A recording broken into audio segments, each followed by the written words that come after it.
And rising COVID-19 cases in children are increasing concerns among parents and healthcare professionals. Joining me to talk more about this, pediatrician Dr. Dina Kulik. Dr. Kulik, thank you so much for coming back onto the program.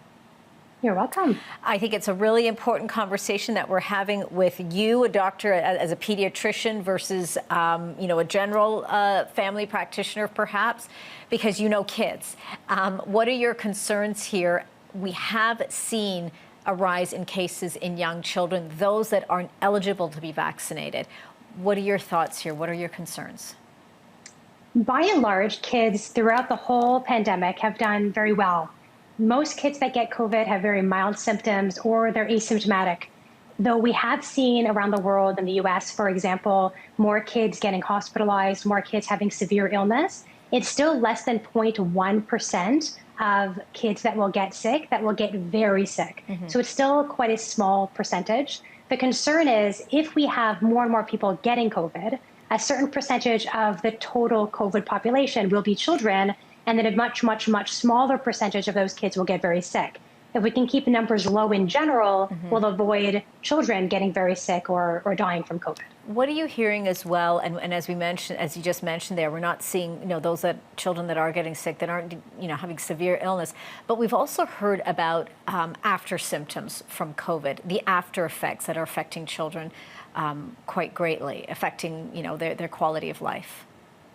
It's not very common. There has been 2 reports in the past week or 2 that showed somewhere between 5 and 10% of kids that get COVID will have symptoms more than 4 to 8 weeks later. Most typically neurologic kind of symptoms like fatigue and achiness, similar to adults as well. But it isn't a very common thing, and most kids after 8 weeks are not symptomatic anymore. Your thoughts on vaccines?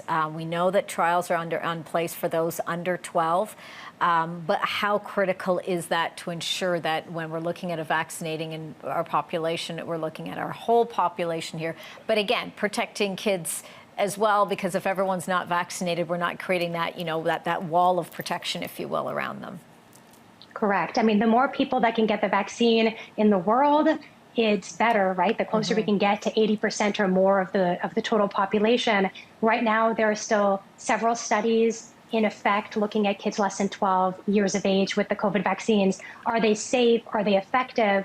And are the side effects minimal enough that it's worthwhile giving these kids vaccines, given the fact that they don't get very sick with COVID? But new strains happen, and we are seeing more illness with the Delta strain than the previous ones. So it will be good to get them the vaccines if it's found to be safe and effective, and that research is unfolding right now. Before I let you go, I want to get your thoughts on the back-to-school plans that you've seen there. Ontario, of course, releasing its first version of it, bringing in-person learning back in, but there's also some, various changes in there. We know masking is going to be required, but there's a concern in terms of extracurricular activities, and class sizes still are not smaller. Your thoughts here, is there something in that plan that you're saying is really missing that we really need to make sure we're including? Well, the plan so far hasn't decided or spoken out about what happens in terms of testing. Who gets tested? Should siblings get tested? How long to stay home for? What are the symptoms that would require a child to stay home or their siblings to stay home? All of that was missing from those recommendations. So there's still a lot of questions. But in general, the kids will be in small cohorts as they were before. However, things like assemblies and busing and cafeterias will be open with multiple cohorts. And that may pose a challenge if we're mixing cohorts and a child in one cohort gets COVID. They have the likelihood of passing on to other cohorts and then have more rapid spread. That's concerning. Yeah, there's still a lot of factors, and we're just weeks away from when the kids get back. Dr. Dina Kulik, thank you so much for giving me your time today. Really appreciate it. You're welcome.